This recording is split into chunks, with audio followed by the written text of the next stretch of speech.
Bora, fiel, com o apito final com o Neto aí comemorando a vitória do Corinthians 3-2 em cima do Vasco. E ele mandou recado, hein, pra quem criticou o Guinegão. Tem jornalista aí mandando, cara, recado pro moleque. Liga só no que ele falou. Inclusive com alguém que trabalha com ele, hein. Então já deixa seu likezão, vitória, pra finalizar aquele domingão e trabalhar na segunda-feira feliz com a vitória do Corinthians. Segunda-feira tem eleição. Então deixa seu like, se inscreve no canal, ativa o sininho. Então sem mais enrolações, bora pro vídeo. O Corinthians ganha o jogo de 3-2. Um jogo forte, né? Daqui a pouco vai estar lá a Gabi, daqui a pouco vai ter o apito final, né? O Igor vai estar lá também. A gente tá com as imagens aqui. Daqui a pouco a gente mostra pro Godoy também em relação ao que aconteceu em relação ao pênalti. Pra você, Quesada, acho que assim, até pra você corintiano saber, são 12 jogos, 2 vitórias, né? O que é muito pouco. São muitas derrotas, mas essa vitória do Corinthians, ela é muito importante, principalmente para você, Thales Magno. Para você, Romero. Vocês não querem jogar bola? Vocês ganham uma fortuna, ganham salários, mas é uma coisa assim absurda. O que vocês ganham de dinheiro, aí tem que entrar o Guinegão, que foi o craque do jogo para mim, que corre desesperadamente, que o Dirceu Maravilha disse na sexta-feira, tirou sarro do menino. Muitos de vocês da imprensa tiram sarro do menino. Não sei se é porque ele chama Guinegão, ou não sei porque ele é menino, ou não sei porque ele é pobre, ou não sei porque ele veio da base. Porque a maioria das pessoas, quando falam do Guinegão, tem um desrespeito, tem um preconceito com esse menino que vocês não têm ideia. E nem analisam muito. Quem que fez o gol, esse aí? O Guinegão. Quem que substituiu o Memphis? O Yuri Alberto. Sabe quanto que o Memphis ganha? 6 milhões. Sabe quanto ganha o Yuri Alberto? 1 milhão e 700. Esse menino aí, e também o Kaique, e o Breno Bidon, e o Rian é que substituíram esses caras todos. Então, talvez a gente tenha que ter um pensamento diferente. E o Dorival Júnior foi macho o suficiente para colocar os 2 meninos para enfrentar o Vasco em São Januário. E mais, substituiu, colocou o Rian, ganhou o jogo de 3-2, faz 3 pontos. Eu acho que vai para a 11ª posição, o que é horrível. O que é horrível para o Corinthians, um time que tem 6 vitórias em 21 rodadas, se eu não estiver errado. Eu acho que não estou. 6 vitórias só, são 18 pontos. É muito pouco para um time que quer chegar a ganhar títulos. Mas isso, Quesada, Marília e Godoy, uma vitória como essa para quarta-feira, quanto o Atlético Paranaense, que é clube grande o Atlético Paranaense, que tirou o São Paulo, tendo que perdeu de 2, estava 2-0 aqui no Morumbi, fez um golzinho, 2-1, foi para os pênaltis, ganhou nos pênaltis. E ganhou a classificação e está nas quartas de final a equipe do Atlético Paranaense. Essa vitória dá o quê pro Corinthians, Quesada? Além de 3 pontos. Craque Neto, boa noite, Marília, Godoy. Dá tudo, né? Dá uma expectativa muito positiva para esse jogo primeiro contra o Atlético Paranaense, como você falou. E não vamos esquecer, né? No próximo final de semana, o Corinthians enfrenta o maior rival e os principais jogos do Corinthians desde o ano passado até aqui, com o técnico anterior e com o atual, os melhores jogos, as melhores atuações foram diante da equipe do Palmeiras. Mas eu gostei muito, tô com você. O Matheus Bidu jogou bem também. Se o Guinegão é tudo isso que você falou e tem gente que tem preconceito com ele, nós estamos ao lado do Guinegão. Porque na necessidade, as feras não estão aí. Isso. Então nós vamos contar. Você falou Memphis, tem Memphis que tá fora. E o Roberto tá fora. E o Carrídio tá fora. Não, mas... Martínez tá fora. Eu esqueci. Vocês contrataram o Pedro Raul por 5 milhões de dólares. Não foi emprestado pro Ceará. Vocês contrataram o Hector Hernandes, Toreiro Hector Hernandes. Pedro Henrique, lá atrás. Vocês contrataram o Pedro Henrique. Vocês têm Yuri Alberto. E o Thales Magno, que você falou. O Thales Magno. Esses caras todos, mais ou menos, dá quase 10 a 12 milhões de folha. Aí o menino que veio da base e que muita gente só critica esse menino, os caras dão um pau nesse menino desnecessário. Sabe por quê que eles dão esse cacete nele, Godoy e Marília? Porque para atingir a incompetência da diretoria, que paga muito para muitos, e aí vem o menino que ninguém sabe quem é, que jogou na base, vai lá, faz o gol de bicicleta, ninguém fala nada contra o Bahia. Quanto ganha um Guinegão? Não sei, se ganhar 7 conto, 10 conto por mês, né? É muito. Talvez, renovando o contrato, ele vai ganhar lá uns 50 conto. E aí também não é muito isso. É a falta de entendimento e de saber a importância do menino que veio e faz o gol. Marília Ruiz. Como você perguntou para o Quesada o que significa esse jogo, esses 3 pontos do Corinthians, significa paz nessa semana, Isso. né? Amanhã o Corinthians tem uma eleição indireta, quarta tem um mata-mata de Copa do Brasil e no final de semana, nas vésperas do seu aniversário de 115 anos, tem o Palmeiras novamente. Vai ser o 7º Palmeiras e Corinthians, ou nesse caso, Corinthians e Palmeiras do ano. Acho que o Dorival ganha um pouco de calma para pensar o que ele vai fazer essa semana com tantos desfalques que ele tem para 2 jogos muito importantes. O jogo de ida fora de casa pode ter sido festejado para muitos, mas a verdade também é que o Corinthians tem ido melhor em mata-matas em que ele faz o primeiro jogo na casa dele. Porque dependendo da vantagem da desvantagem que se traz de fora de casa, é difícil reverter. Então o Dorival precisa de 2 estratégias, porque no final de semana ele precisa ganhar em casa. E no meio de semana ele precisa ter um bom resultado para depois de 15 dias jogar a partida decisiva da Copa do Brasil. Lembrando que dessa vez, o mata-mata de Copa do Brasil depois da data FIFA não tem o Flamengo. Então não tem ninguém reclamando que vai jogar um dia depois da data FIFA. Até porque no passado eles deram muita preferência para a Copa do Brasil, não foi? Agora esse ano não. Esse ano não, porque saíram esse ano não. E agora quer discutir com a CBF em relação a isso. E que nós estão tudo bravinho. Vocês são todos uns babaca, falar a verdade. Godoy, qual a ideia sua de uma vitória como essa? Ganha o jogo em São Januário. O Vasco, que meteu 6 no Santos, foi jogar contra o Juventude e que, por sinal, o Juventude meteu 2-0 e ganhou também do Corinthians. São 6 pontos que o Juventude ganhou com o Thiago Carpini. São 2 jogos importantes contra Vasco e contra Corinthians. Qual a ideia do jogo desse? E principalmente conseguir vencer o Vasco, que é um time que tem uma torcida excepcional, né? Qual a ideia do Corinthians, que está na 11ª colocação? Grande Oscar Roberto Godoy. Craque Neto, boa noite Marília, Quesada, boa noite para você que está de olho no olho da Band, que eu também estou de olho em você. Antes disso, de responder a tua pergunta, Craque Neto, você imagina, Marília Ruiz, se o jogador de futebol, principalmente os bem realizados de sucesso, colocasse na cabeça o seguinte: será que se eu estivesse em outra profissão, rendendo o que eu estou rendendo como jogador de futebol, eu ganharia o que eu ganho?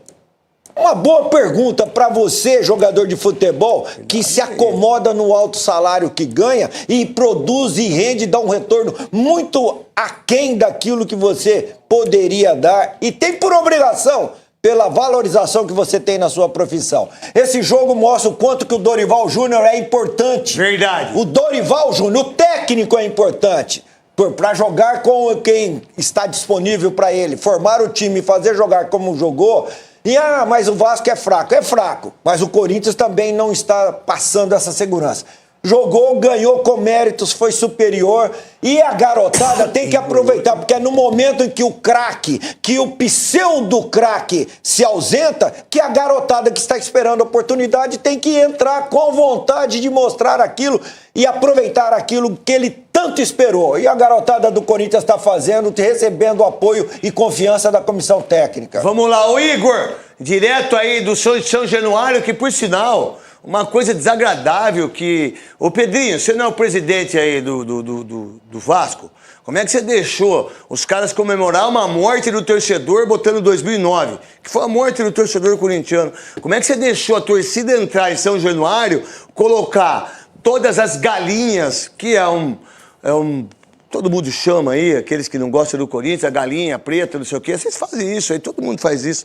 E aí colocar todas elas enforcadas na onde a torcida do Corinthians está, isso não é uma coisa legal, isso não é uma... Mas aí as pessoas não falam isso. Eu falo tanto do Corinthians, tanto do Vasco, comigo não tem esse negócio. E é muito feio o que foi feito aí em São Januário, que é um estádio extremamente importante para a política desse país, para esse país, tudo aquilo que tem que pensar em termos de educação. Ô Igor, um jogo onde o Verratti é titular porque os caras falam que ele deixa o time mais lento.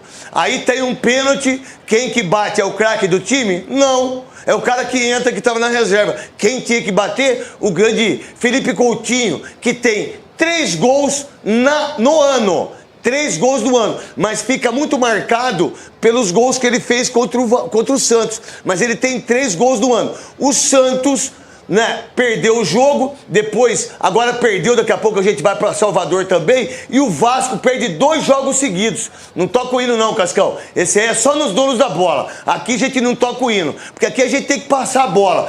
Mas tudo bem. Meu querido Igor, você que tá aí, e também, quem que tá lá na Bahia, lá que eu não vi lá, Cascão, fala pra mim. O William Tales da Bahia, tá os dois lá. Primeiro você, Igor. Boa noite para você, craque Neto. Boa noite a todos. Rapidamente sobre a questão da provocação à torcida do Corinthians. A gente viu essas imagens realmente rodando na internet. Quando a gente chegou aqui ao estádio de São Januário, por volta de meio-dia, o policiamento, a PM, também funcionários de São Januário, estavam retirando essas galinhas que foram colocadas, essas pichações que foram feitas também no setor visitante. No momento que a torcida do Corinthians entrou no estádio, essas coisas já não estavam mais por lá, evitando qualquer tipo de confusão. Mas falando sobre o jogo, realmente o Corinthians foi melhor que o Vasco, soube controlar no primeiro tempo. O Corinthians muito desfalcado, sem 5 jogadores por lesão, alguns importantes, né, como Memphis, Yuri Alberto. Então foi a campo com um time muito jovem, uma média de idade de 26 anos, e mesmo assim conseguiu controlar o primeiro tempo. Teve a posse de bola dividida com o Vasco, algo incomum para equipes que enfrentam times dirigidos pelo Fernando Diniz. Abriu o placar com o Maicon no primeiro tempo, capitão do Corinthians hoje. No segundo tempo o Vasco conseguiu empatar através de um pênalti. O Ramalho colocou a mão na bola dentro da área, e o Verratti, que entrou na partida no finzinho do primeiro tempo no lugar do Tietê, empatou o jogo. E nesse momento, logo depois disso, o Dorival colocou em campo o Rodrigo Garro, que havia sido poupado pensando no duelo contra o Atlético Paranaense na próxima quarta-feira, e também o Vitinho. E em uma das primeiras bolas do Garro em campo, ele recebeu livre na altura da meia-lua, bateu, o Léo Jardim deu rebote, o Mateuzinho foi, cruzou pro Guinegão, garoto de 18 anos, fez o segundo gol e colocou o Corinthians na frente. Ô Igor, qual é a ideia em relação a esse jogo, você que tá aí, em relação, foi gol olímpico ou não aí? Parece que não, né? Parece que foi do Gustavo Henrique, é isso, Igor? Você que tá de São Januário?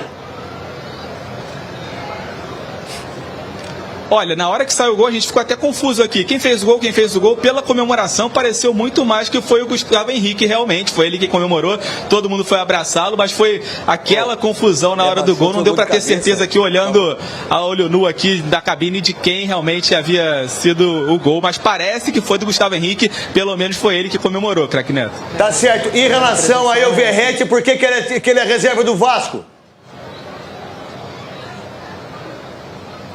Hoje o Fernando Diniz escalou um time muito parecido com aquele Vasco que goleou o Santos fora de casa. Com o Verratti no banco, o David atuando na função que seria do Verratti, e contra o Juventude na rodada passada ele tinha colocado o Verratti, muita gente havia reclamado. Só que o Vasco saiu atrás no marcador e ainda perdeu o Tietê na reta final do primeiro tempo. E nesse momento o Diniz colocou o time para frente, tirou um volante, o Tietê, e colocou em campo o Verratti, recuou um pouquinho o português Nuno Moreira, que é um meio atacante, para atuar numa função de meio de campo. O Moura já estava improvisado como zagueiro. Enfim, o Diniz colocou realmente o time todo para cima, e aí o Vasco passou a colocar muitas bolas na área, apostar nesse jogo aéreo do Verratti, e foi assim, pelo menos, que conseguiu cavar ali um pênalti, ter um pênalti a seu favor, quando o André Ramalho colocou a mão na bola, e aí o Verratti bateu o pênalti e empatou o jogo pro Vasco naquela altura. Marília, para você, quem foi o grande jogador do Corinthians e o que o Dorival Júnior fez de diferente no jogo contra o Vasco, sem essas estrelas todas do Corinthians? Olha, eu concordo com você que o Guinegão foi um grande destaque. Já tinha sido na semana passada, no jogo em que o Corinthians